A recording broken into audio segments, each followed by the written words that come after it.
Wonderful. I was just kind of meditating, sitting there, and I was very inspired watching Mandy, and I felt we could just conclude this evening by saying, why don't we all bring Mandy in us? Because she lives with the soul that's in her, connecting herself within herself. And all that we need to do to be happy is to be ourselves, to live with our mind, our thoughts, and body together. So simple, isn't it? So why do you think more people don't? Do you think it's a systemic problem, that society's been designed in the wrong way?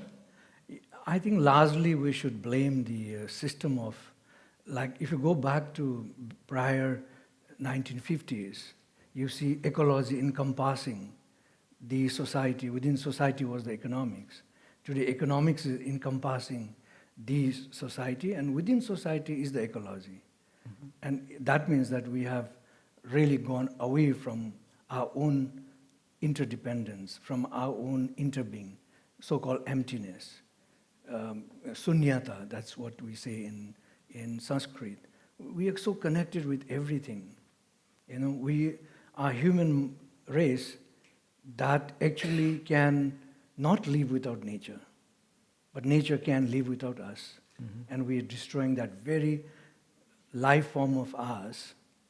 As I have been saying, quantum physics has proven that, 91% of frog genes are in us, 90% of chimpanzee genes are in us, 71% of banana genes are in us. To that effect, 46% of yeast genes are in us. So a quarter of rice genes are. You can look into all this natural existence. We cannot exist with one of them, but nature can exist. And when we separate ourselves from the nature, from our own lives, of course, how can we be happy? So now the whole economic model that's built around is to bring distress to us. It provides you with beautiful advertisements to say what is good to eat, what is good to wear, or live in bigger flats or bigger houses or bigger cars, you'll always be happy. And I think we are taken into the vicious circle of economics, of destruction, of ecology and the society. How can we be happy in that circumstances? So we must learn to bring back ourselves like Mandy, to really think about that happiness is not in material things, not outside of us, but it's within us. We need to be very connected with our mind, thoughts, and body. We'll always be happy. In other words, we need to be aware every moment of our life, which people call mindfulness. And when you talk about mindfulness, people say, oh, I have no time. Mindfulness doesn't mean that you sit and meditate. Mindfulness is something totally different. To be aware with every little detail that you live every minute. But our problem is we live in the past or we live in the future. 2 days in our life we have no control over. Past is dead and gone, but we get angry, jittery, why that happened, I should have done it differently. How can you change just living in the past? Or the future is yet to come. But for the future, today is the right time for you, apart from doing your day-to-day chorus, also to put a stone forward. So if you leave tomorrow to see that day, the stones will be enough collected for the purpose that you're collecting. So I think we are disarrayed by the fact that material things can bring us happiness, and we go for it. So one of the driving factors for that is also our ego, because we think nature is there to serve us. We are not a part of it. That's how the whole thing goes. You just heard Robert F. Kennedy talking that GDP counts everything except what makes life worthwhile living. And probably that was the reason why he was killed within the next few weeks, because he would have changed the world. The whole economic concept would have changed. And his brother was apparently going to take back the power to print money from the private banks and give it back to the government. And some people say that's why he was assassinated. What are your thoughts on that? Oh, possible. It could be a number of factors, and one of is this, very, very powerful. Like what, I don't know, I hope there are no business people here running fossil fuel. There has been scientific research on how you could change your transport systems. Just through the water system, you could run a car. Hydrogen. Yeah, hydrogen. You just break that water into two parts, But all this research has been captivated, and people who found this research have mysteriously died. So imagine, we are excavating in 1 year the fossil fuel that actually has been built by the nature for 400 years. We burned just in 1 year. And that's why we suffer from the global warming today. And there are so many factors, so many things happening in the world. I don't know how aware you are. Bhutan is 72% covered with forests. We are 80% green. But that doesn't mean Bhutan is spared by global warming. Our glaciers are melting at a very fast speed, like the glaciers in Andes, Alps, and Rockies, And our snow leopards are trying to adapt below the snow line. Simply because if they follow the snow, they'll miss the food chain. So they need to survive. So they try to adapt below the snow line and they die. And just 5 months ago, we did a survey and we only found 100 snow leopards on our mountains in the eastern part of the Himalayas. So everything is changing. And when we try not to change ourselves, we cannot complain about government, or business people, or corporations and industries. Of course, their motivation is to make money. And governments will not want them to change, to become sustainable, simply because they get money to run the government. And therefore, who should change this whole systemic that we blame on is ourselves. We stop buying any clothes that's inorganic. We stop eating any food that's inorganic. We stop using electricity that's produced through coal, for example, We can change the systems. It's us to change. And I was just doing a study. I found that in India, just the advertisement cost is $412 billion. You divide that to 1.23 billion people, it's $20,000 per person. Sorry, 20,000 rupees per person. And in a joint family, you can run a family easily for a year. And that's how, if you are watching televisions, that's how, or on your phones all the time, looking into news and things what are happening. And if your mind is very quickly sensitized, and you are drawn out of yourself to the world outside, and you are no more connected with yourself. So you see people, they're walking, but they're busy on the iPhones or on their phones, They have no orientation where they're walking, and they don't look at each other. So there is also no relationship either with nature or with other human beings. And Harvard has proven, last year in March, they gave us a report of a 75-year-old research report. The fourth director on the research line revealed this, that they had started to look into teenage. Now these people are 96, some have expired, and many are still living. So they followed the whole journey of a controlled group of people, both men and women. And they found at different ages there are different needs, different ideas, different goals of life that comes. But one thing that was common from day one, they started to kind of survey them. They found relationship is all that matters for life and for happiness in life. So where is our relationship? Probably we don't know our next neighbor who lives there, We're so connected to our own world, and we're not connected to the right relationship that we need to build on this planet. So there are so many things to do. Actually, the happiness that we talk about, of course, it's very individual, very subjective. It's fleeting, momentary. But the happiness we define in GNH is quite different from what it is.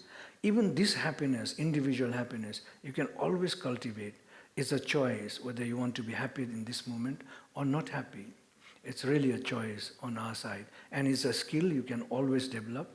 The moment you live being very aware every step, you'll always be happy. There's no reason why you will be unhappy, because you live at the present time.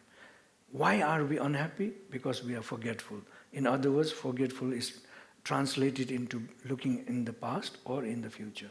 So when you try to live with your mind right here and now, simply you will be present, meaning you're connected with your mind, thoughts, and body, so you'll always be happy. Potentially. Because I think the mind of the Bhutanese compared with someone living in Australia, for example, where they've got kids, they've got to get to school and they've got to make lunches and they've got to be on time and they've got to get through traffic and then they've got to do all these things at work and then they've got to get home, pick up the kids, they've got to shower them, put them to bed, make dinner, do all that stuff.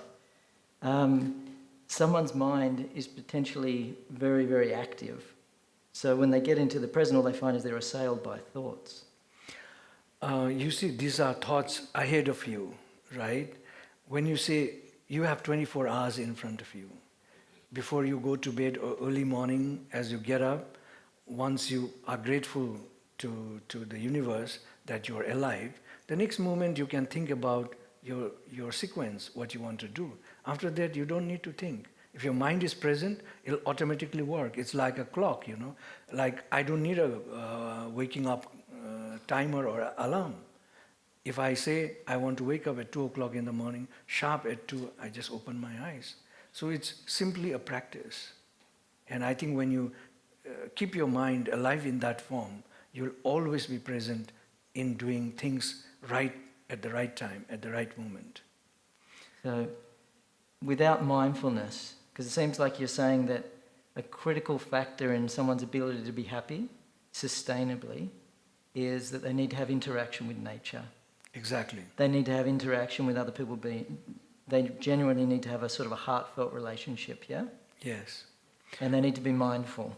Yes. So how I defined happiness is to be mindful, be aware, mindful probably is misunderstood, to be aware every moment, letting the past go, not really bringing the future into you, you know, being grounded at the present moment with human values and wisdom.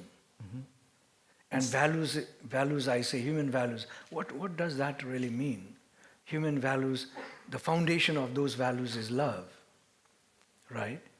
And in between, holding the roof, which is the trust, in between I use acronyms, you know, RICH, R-I-C-H, relationship, one pillar, integrity, living with truthfulness is another pillar, living with compassion and not feeling only for others, but serving others as well.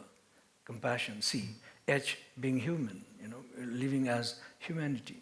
Because it seems there's two very different philosophies operating on our planet. Yes. And then wisdom is just translated by your right thoughts and right understanding. Which is what the Buddha was advocating. Yes, Yeah. exactly. Yeah. So it seems that part of the world is in this really dramatic pursuit for more. And it seems that certainly Buddhism and Taoism and other philosophies are really about stripping away all the layers of creation, arriving at the simplest thing. And so they seem very diametrically opposed. Because living in Australia, there's no support from the government or the community to really live a contemplative life, to meditate, because you'll be kicked out of your Bondi apartment, your phone will be cut off, your clothes will get daggy, and you'll never get a date, and your opportunities will start to dwindle. So I think I speak for a lot of people in the room that happiness is so important to us, but it seems our culture doesn't really enable it. It seems to interfere. Like everyone knows money doesn't bring happiness, yet it's basically, if you look at what human energy is directed towards, it's the acquisition of that. So how do we begin to reverse that kind of trend in our society to seek, to build, to be entrepreneurial, to develop, yet it seems that is opposed to very much what you know you're teaching in Bhutan and the whole idea of gross national happiness. Do you see that those two things can ever unite and find harmony? How so?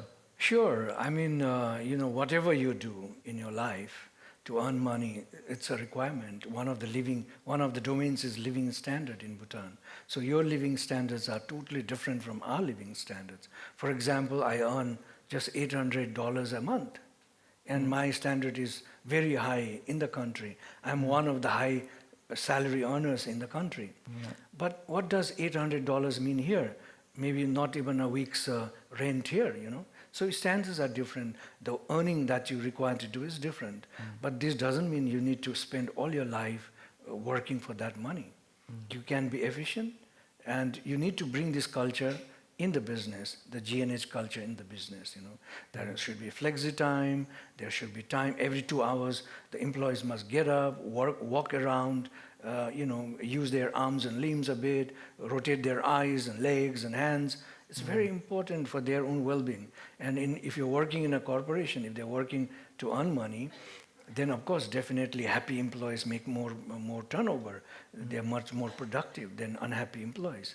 So I think it's also the duty of the provider to create conditions for people so that they can practice their well-being and happiness. Because by they being happy, they're going to bring higher productivity for their own companies, you know.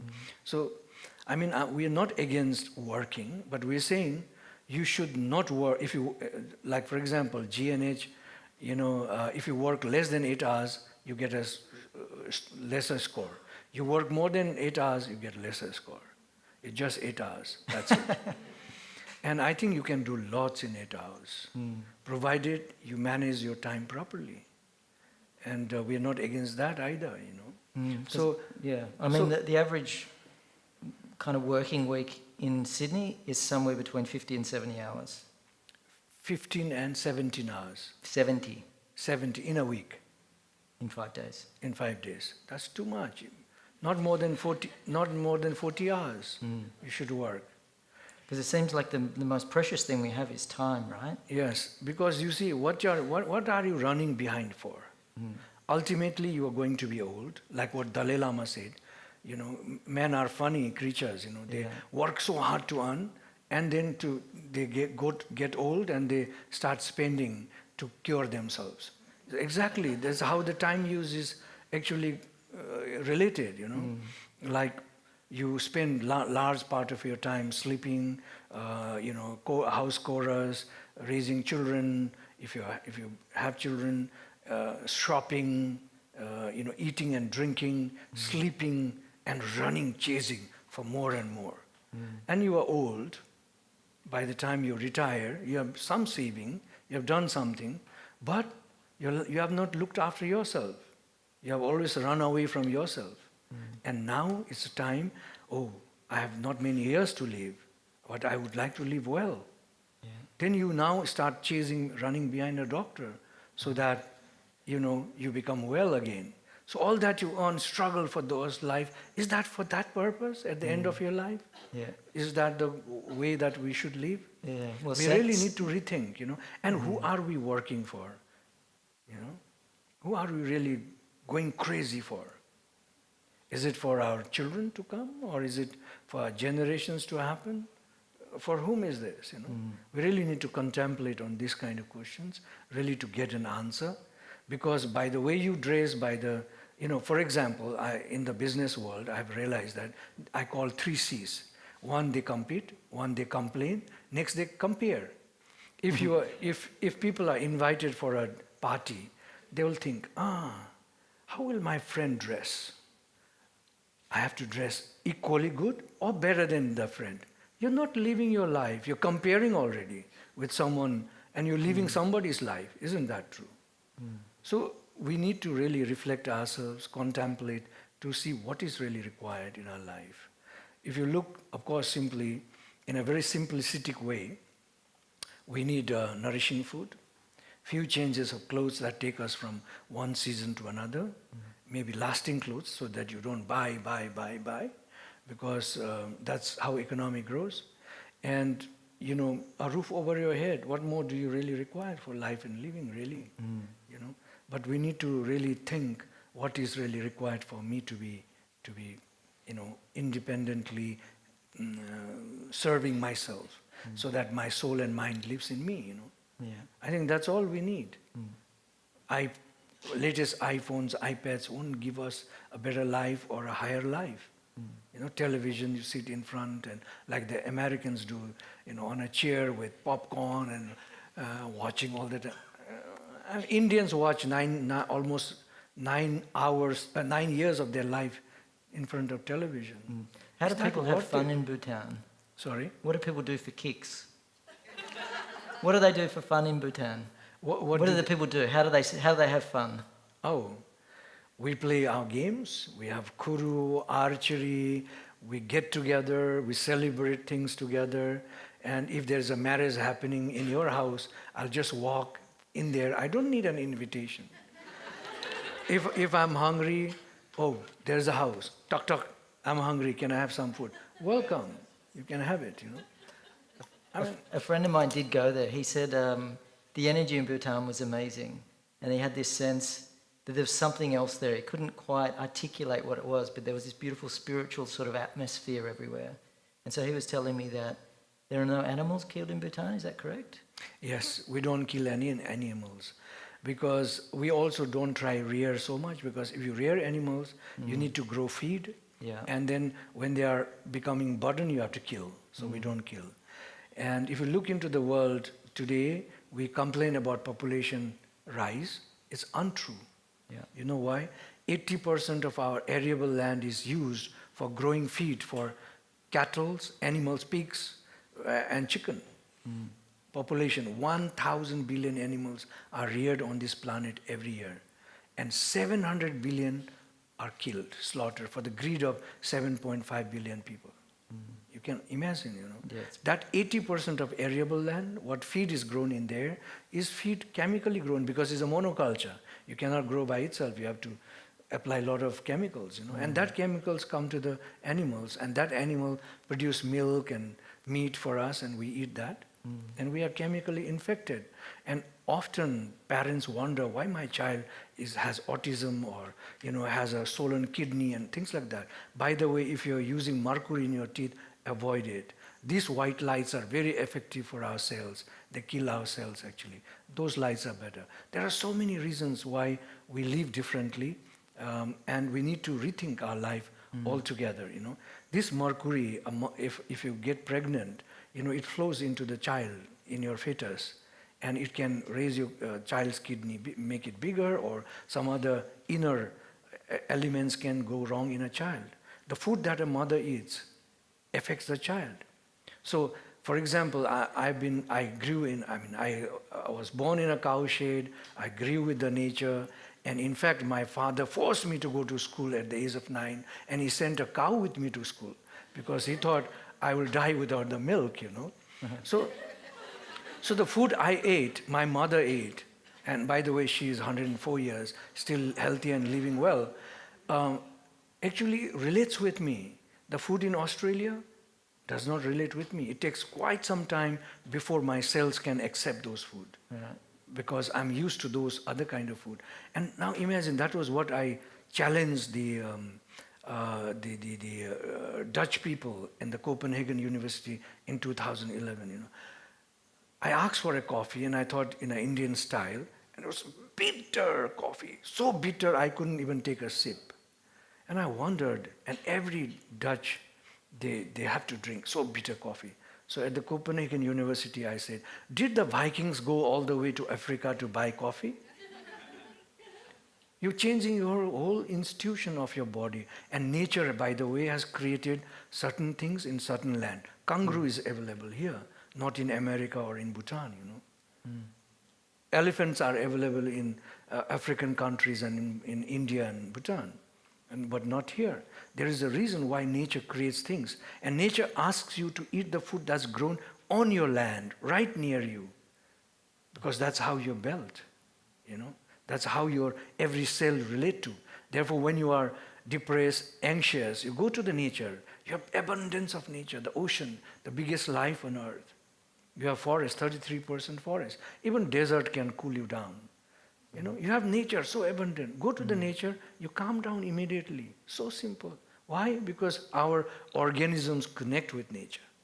And we calm down immediately. So if you don't have nature, how can you look after yourself? So in other words, the food that's grown, what we eat, translates into what our generations come after us. And they suffer from different kind of diseases, even if they eat very organic food. So now realize this 80% of land that's grown feed. If you grow food for people, organic food, it's not a rocket science. It will be enough for 30 billion people for at least 3 years, or if not 10 years, in this 80% of land. We don't need meat. We don't need meat products. Well, neither we need dairy products to sustain our life. We have hung onto our mother's breast, when we were young.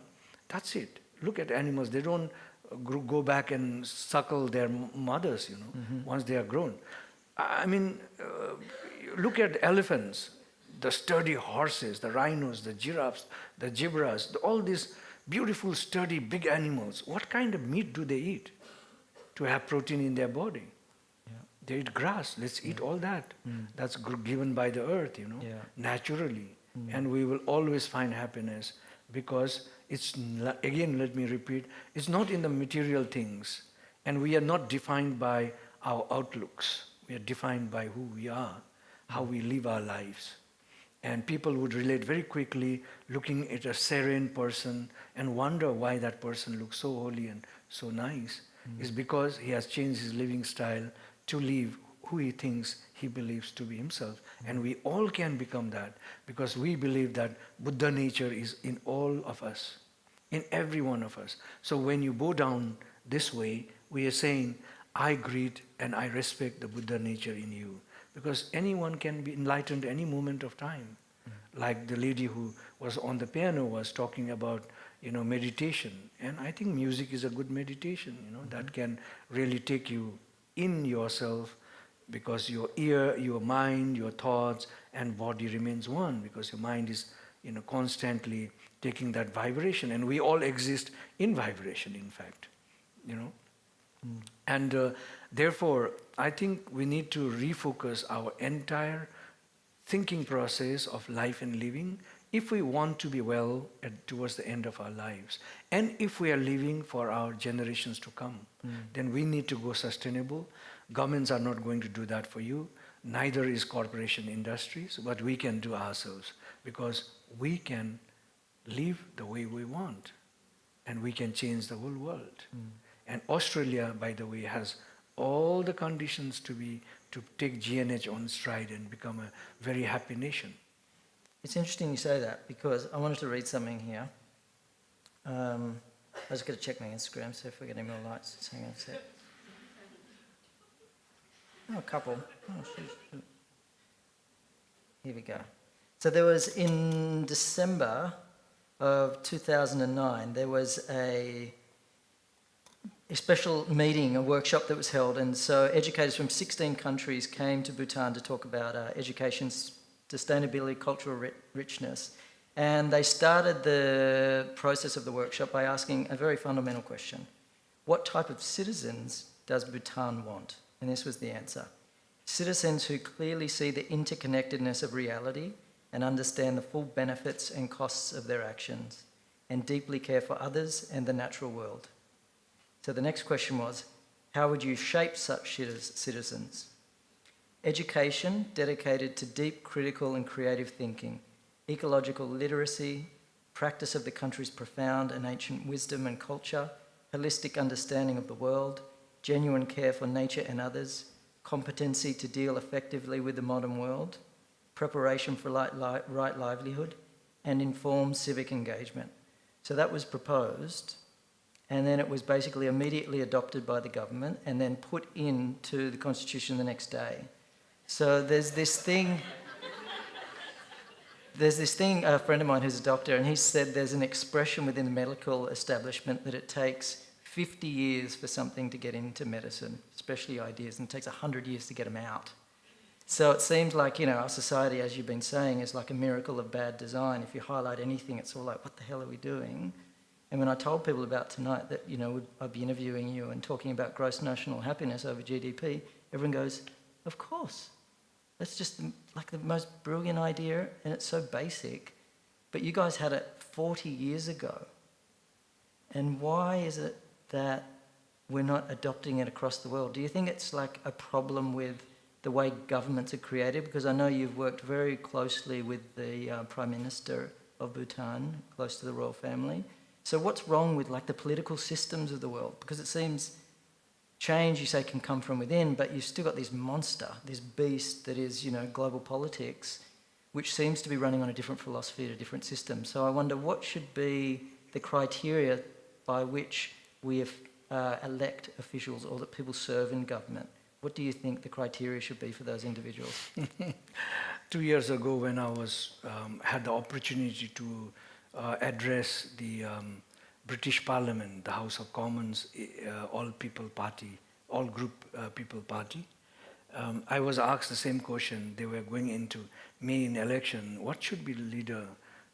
What kind of leader should be that we choose, a leader of happiness? I think coming back there, we've been very lucky to have leaders like our great kings in the country who served the people. They did not rule. Yeah. And I think, even today, the present king is one of the, Queen Victoria recognized him as one of the great leaders on earth just last Sunday. If there is a flood happening in some east part of the country, far away, before any official reaches there, the king is there already. He's so compassionate. He feels for people and works for people, although he does not interfere in the governance since we have become the democratic nation, but he's there with everybody. And so compassionate. Leaders must be compassionate. Leaders must understand the interdependence. This is so important. If they're not understanding the interdependence, they will never be good leaders because they will not appreciate the other forms of life. They will only think about how do I get the next vote and be voted for, And so what do you think the process should be? Do you think they need to go and do a 10-day Vipassana retreat, or do they need to go to the Amazon and do ayahuasca? What would you recommend? Well, I think they should take a journey through the concept of GNH, definitely. And we just signed in Baron Sire the, not an agreement, a letter of intent to work with humankinds. So what we do in the center probably will encourage all the parliamentarians to go through that course where they will learn to be compassionate, learn how to bring up loving kindness, how to be grateful. Of course, meditate definitely so that they're calm, they're thinking inward and in interdependence, and as well be compassionate human beings. Try and live with values, When they're able to live with values, like for example, we all consumers, we are the economy, we change everything. If we live with these values, human values and wisdom, we'll not need government, we'll not need any kind of system around us. Today we live in a very paradoxical world where we have Child Right Act, Marriage Act to tell you how we should behave with our children and what marriage means. Because we have lost all our human values. But if we learn to live with those values, we'll not need any kind of system around us. Do you think we need self-governance instead of governments? Yes, exactly. And therefore, I would encourage, of course, every parliamentarian to even go through this course right now. And of course, in future, if you want to elect, I think people should question this guy. I think public can question them, isn't it, when they come into elections? How do you see interdependence? Because it seems like... Would you promise to engage yourself with interdependence? And I think even if they promise just interdependence, they'll have to be compassionate. Stop killing and doing things differently, Because when you look, for example, at US politics, I know we've got a lot of compassion for Donald Trump, but it seemed like they only had two choices. And it seemed like they were both really terrible choices. And I know last Conscious Club we had a friend of mine, Damon Gammo, and he was talking about the M5 movement in Italy. Have you heard of that? Basically where the Italian people kind of overthrew the government and created their own party where it's completely democratic and there's the leader is not paid and they're just selected. And so they are in a state of complete service. And it seems that it's been reversed, that the population is serving the government and the government serving the corporations rather than the other way around. Yeah, that's what is happening in every government. And do you think, because it all comes back, all the spiritual teachings say you have to know yourself, right? You have to connect with the heart of your being, your spiritual self. and then that'll translate into how you live your life. So would your philosophy be that we need to spiritualize as a society? Not necessarily. Like the definition of G&H is to build holistic human beings, balancing the material needs and the spiritual needs. Yeah. So we need to balance, and they need to coexist and support each other, reinforce each other, you know. But in most of the developed nations, they only material things are up and spiritual things are down. And spiritual, by the way, the word, the etymology of the word comes from Greek, which means to breathe. It's a form of life, you know. So when you are not spiritual enough, we have no compassion, when we don't serve anybody, you know. And so therefore, we are not connected with anything. So that word compassion, I think for many people it's just a word. It's just a concept, and it's a Buddhist concept. And we don't really have it. So could you maybe expand on what that is? Because it seems so central to Buddhist philosophy. And on the teachings of the Dalai Lama, he says that's the most important thing our society needs. Compassion. Yes. Without it we can't survive. So what is that? How do we feel that? You see, compassion is not only just feeling. If you just feel, you don't create any difference. You could feel for others if they're suffering, but you cannot translate that into any kind of helpful mechanism. So compassion in our term is really, it's defined like serving others, you know, and being present in the interdependence. So in other words, you know, you not only feel for others who are suffering, whether it's forest, whether it's animals, or whether it's other human beings, but also act towards how do you elevate those problems from them. So that's compassion for us. And I think if we even learn to live with those heart that there is sufferance, we need to address that. That itself is a message, and the way you live will be so different that it will be very apparent for people who are suffering. When you just even walk to them, the energy that you are sending through compassion is so very high that they receive it and they calm down immediately, even if they are suffering. It's truth, because we are all interrelated, you know. We are from the same form of the nature that we have built ourselves. So how can you be different from me? We consist of the same genes from the nature, you know. We are same human beings. So when I hug, for example, you with gratitude and loving kindness, I'm sending that energy into you. And it's very powerful. We'll practice that before we go. Yeah. Yeah. Or shall we do it right now? Yeah, let's do it now, let's mate. do it. Compassion in action. Yes, compassion in action. In fact, you know, the psychologists have found a beautiful, the scientists, they talk about 4 very important chemicals that needs to be raised in our body to be happy. And I have termed that a dose of happiness. Although they didn't do that, I found it. D stands for dopamine, and you can raise that by sending loving kindness. The next one is oxytocin, that's cuddling hormones. So when you hug, you generate that. Serotonin, when you send gratitude, you can raise that chemicals. And of course, endorphin, you have to sweat 30 minutes of exercise every day. But 3 of the enzymes or 3 of the chemicals that you can raise is just by hugging meditation. So how do you do that? You put your left hand to the left hand of the other person, put your chin on each other's shoulder, close your eyes, hold each other, and send your love, your compassion, your kindness, your gratitude to this person. Breathe 3 times as you send that. And on the 3rd, squeeze for a few seconds, and you will feel it, the power of this meditation. Shall we do it? Yeah, this here. So it's like this. Yeah.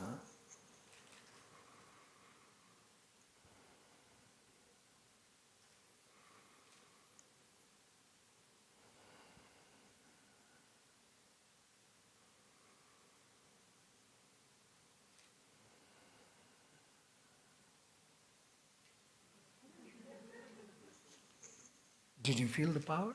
Feel the love. See? I didn't tell him that I sent him love, but he felt it, see? Very simple. I think we can all try, right? Can you get up and hug each other? So close your eyes, put your chin on each other's shoulders, breathe 3 times in together. It has to be together. Breathe together and send your compassion, kindness, love to the other person. So you could see that in our society, people are a little bit awkward when it comes to showing affection, connecting with their fellow man and woman. Is it the same in Bhutan or not? Not at all. In fact, people, when I go outside, I call myself a hugging monk because I like to hug everybody. Whoever I meet, I hug. And of course, in Theravada Buddhism and in Jain Buddhism, women can't touch you. In fact, you can't take things from hand to hand, or you can't sit on the same table, But I say... That seems crazy. That's crazy, It's the intention that matters. It's not your actions. Touching each other with good intention has always a better value than not doing it. How is it that Buddhism that recognizes the fundamental interconnectedness of all things and the soul being beyond the material world somehow get into that idea that masculine and feminine shouldn't mix? Is that an idea that came later? How would Buddha feel about that? I think it was already there during Buddha's time, 2,600 years ago. If you wanted to be of service to others and serve yourself, then I think he tried to say, you need to be, you need to walk away and not have celibacy or be away from women all the time, because then you concentrate more deeply into your own soul and your own understanding. But I think down the line, so we had Mahayana and Hinayana Buddhism. Mahayana is outward and Hinayana is inward. Okay. So the Vajrayana Buddhism that's in Bhutan and Tibet with His Holiness Dalai Lama is a mixture of Hinayana and Mahayana. Okay. So that's why... It caters to both views. Yes, it caters to both the needs. So, and of course, I as a monk, I call myself the youngest monk in the country because I'm just 4 years old this month, actually, on 4th of June. How old? 4 years old. 4, yeah, right. 4 years old monk I am, but 60 years old man. So I call myself a young monk. Yeah. And so you're kind of probably you're just over halfway if you look at how old your mother is. Oh yes. How's she managed to live to 104 and still be strong? Yeah, that was a question that King asked me, because it was in 2012 October he had gone to visit South, and he must have asked somebody on the way near the roadside whose house was there, and he knew it was my house, but I had never met the king, So he had met my mother heard that the king had passed and gone to a lake nearby, and she knew that there's no exit, he will have to come back. So she was strolling on the road when the king returned, and of course she had the audience of the king, and she's so proud, she's got a walking stick even. And she was 100 years old then. And when in November we had the last session of the first parliament, and the king was at the far end in a high tea time in the courtyard, and I was with a group of foreigners, and I liked when foreigners came to Bhutan around that time, I would just connect and bring them all to our parliament to show how our parliament works. Debate happens without someone shouting or complete silence. One speaking, everybody hears. And you sit down, then the speaker gives chance to another one to either rebut or to agree on that. So and all of them carry long swords, in fact. So if it was like an Indian parliament, there will be no parliamentarians left. And so do you have a senate there? Yes, of course we have. Okay. And then what happened, he turned around and he saw me, not me, the group.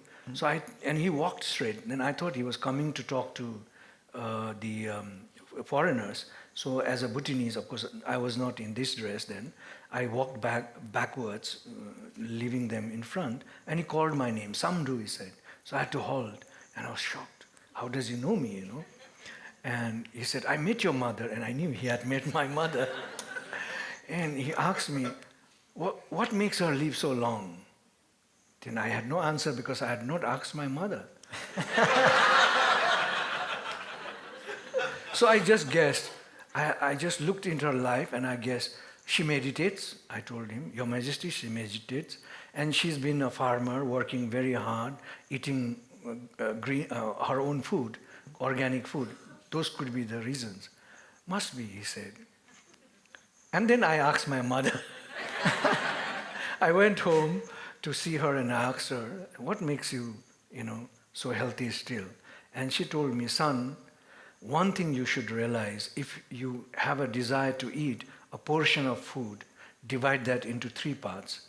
Give away 1 part, eat only 2 parts. Mm-hmm. First thing she said.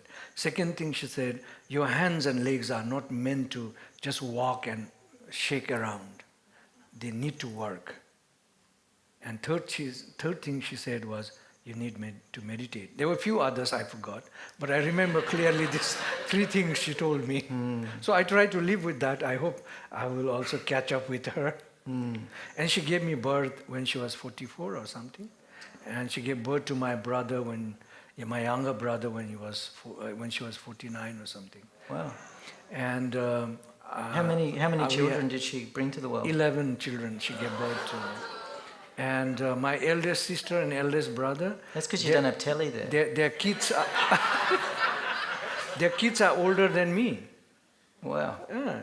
And my mother now has great 12 of them children. Wow. Amazing. And we're spread around the world actually. So I'm curious, because it seems like this theme just keeps coming up again and again and again, is meditation is so important within your personal life. And it's helped to shape and really reveal the truth of your being. So how do you meditate? Mm-hmm. Would you kind of lead us through Sure, something? I would be very happy. Are you ready for a meditation? Yes. How long do you think you want? 10 minutes? 5 minutes? Well, it can continue for a long time. It's a Wednesday night, we can meditate for hours together, but what kind of meditation are we going to do is the question. I think meditation has many values. I'll tell you, when you're able to control your mind, one important thing is really to bring your mind to yourself, to understand the true nature of your mind. That's meditation. Then you bring a lot of energy in your mind. What is the true nature of the mind? Mind and Life Institute in Boston, since about 20 years they've been doing research. His Holiness Dalai Lama was one of the founders, and they've done many different researches. So one of I'll just give you a few examples. One of that was to look into a group of, in a university, they kind of took, control group of students, and they led them through meditation. And in 6 months, they were already doing much better. They were much more humble. They were much more aware and, very mindful in everything they did, as opposed to other students. So that was one, and it was not just in one university. They tried in several universities. Tanya Singer, the second generation neurologist, her father was a neurologist. She told us a story, and she's also one of the members in the Mind and Life Institute, that there was a lady with a tumor in her brains, and she happened to come to, of course they were all medical experts and people of that high modern medicines came to them, and they just played with her, saying, they prescribed a hoax medicine, which was not a medicine. They gave it to her, saying, we have tried this. Please, you have to meditate so many times, so many minutes every day. Take this medication and think that your tumor is no more there, And she did that meditation. 6 months later, the tumor was gone. Then they confessed to her saying, we just kind of made a mistake. Placebo. This is a wrong medication that we gave. And the tumor came back. Oh no. So the power of meditation is, you cannot explain. It's so very good. And they also did like meditators. There are meditators plus 70 in this world today. So they took many meditators, elderly meditators who had crossed 70 years of their age, and they took 25-year-old boys. And they tried to measure their images in the mind, to see the density in your brains and things like that. Mm-hmm. And they found this meditator, 75, 70 years old people, had the same mass like the 25-year-old boys. And those who never meditated were forgetful, were kind of lost. So they were losing their memories altogether. Yeah. So meditation is very powerful, and that I can prove you. My own mother meditates, and I asked her, Mother, when do you need to meditate? She said, anytime you have little time, close your eyes. And she puts her scarf over her head, and she's sitting anywhere to meditate, anytime, whether there's sound or anything, She just calls back to herself and connects her mind and tries to understand her mind, control her mind all the time. So meditation it has a lot of power, a lot of important things in our life, which also can take you to happiness. My chair is not good enough, but please keep your feet grounded, parallelly, maybe like 90 degrees. We'll do a 5-minute med. Okay. Back straight, so please try come a little in front of the chair. Chin lids tucked towards your chest. Eyes slightly open that you can barely see 1.5 meters in front of you. Because if you are a good meditator and you close your eyes, you will sleep in 2 minutes. So we need to be mindful meditators, which means our eyes should be slightly open.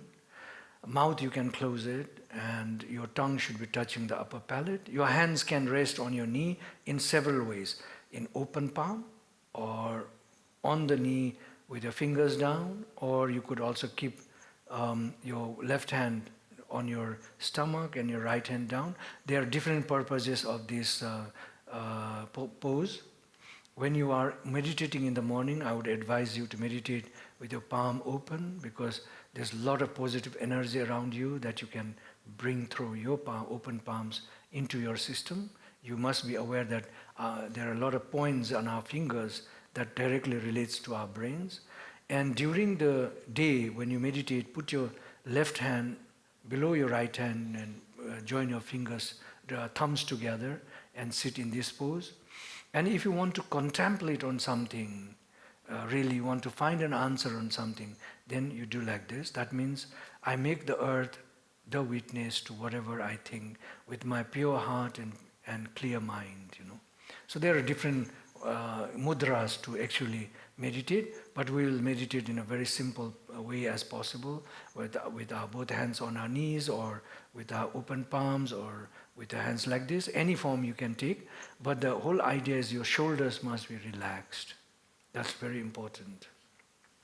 So if you're sitting on the floor, you should sit on a cushion high enough that your knees are touching on the ground, whether you fold it, or generally people who can sit in Padmasana or lotus sitting, that's the best, half or full.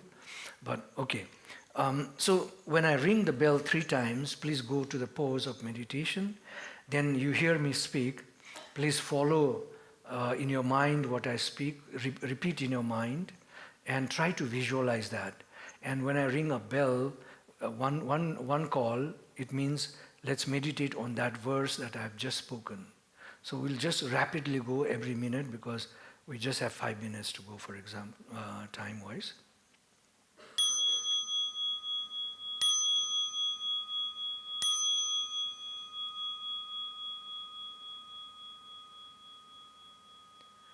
Body, mind and speech in perfect oneness, I send my heart along with the sound of the bell. May hearers transcend the path of anxiety and sorrow. Breathing in, I know, I am aware that I am breathing in. Breathing out, I'm aware that I'm breathing out. Follow your breath deeply in until you feel your stomach rise. Breathe out slowly and feel your stomach heave until the complete air goes out. There may be many thoughts that might arise in your mind. Let them come. Do not struggle or fight to keep them away. Get into your mind. Try to focus in your breathing in and breathing out. You might hear noises and sounds. Do not participate with them, but completely focus your mind in breathing in and breathing out.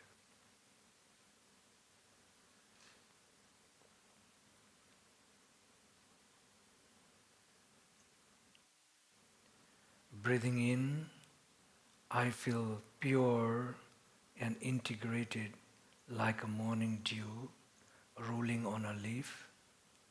Breathing out, I feel beautiful like a flower. Visualize yourself when you breathe in that you are a pure dew. Breathing out, visualize yourself as a beautiful flower. A minute.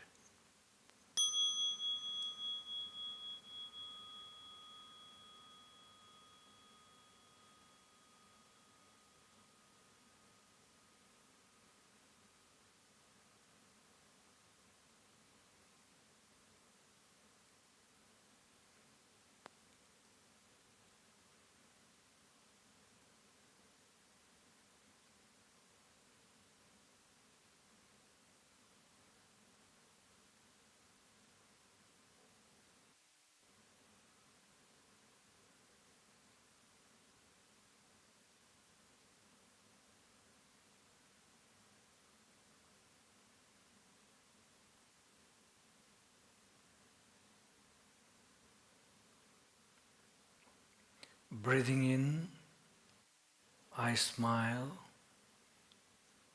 because I have enough conditions to be happy. Breathing out, I send my love to all my relatives, friends and family and all other beings that are suffering on this planet. So breathing in, put a smile in your face. Visualize that you're smiling because you have enough conditions to be happy. Breathing out, send your love to all others who you think are suffering. A minute.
Breathing in, I'm in my true home, here and now.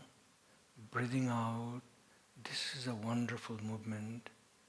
I'm alive and I can send my love, my compassion to all others. So breathing in, I'm in my true home, here and now. Breathing out, this is a wonderful movement. A minute.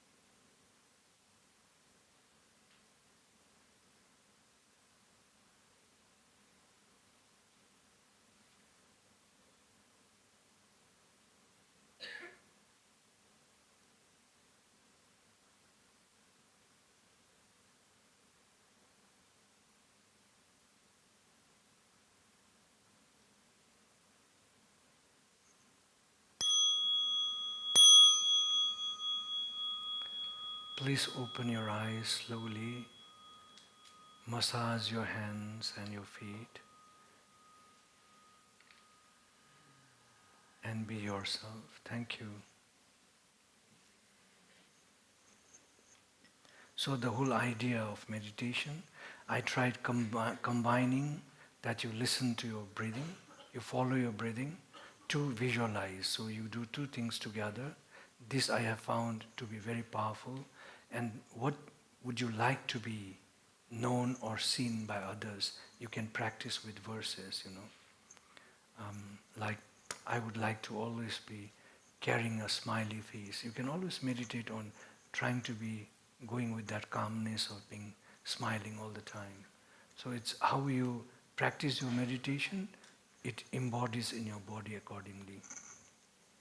That's the power of meditation as well. And I think the power of Bhutan is that it's this jewel on the earth that's showing the rest of the earth what's possible. And I think we're very far from what you guys are achieving, but with your example, I think we're going to get closer and closer every year.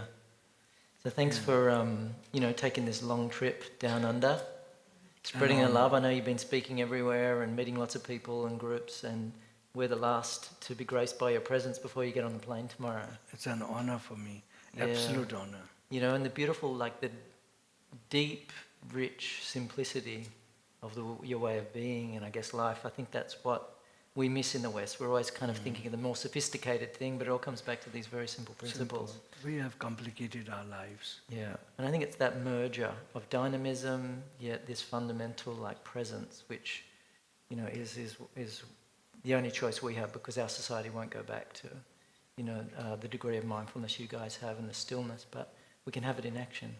True. Yeah. Very true. So, thank you for your time and can we sing a happiness song? Okay. He doesn't ever finish a gig without singing the happiness song. Yeah. So hit us with it. What is it? I really love this because it brings you back, it grounds you, and makes you who you are.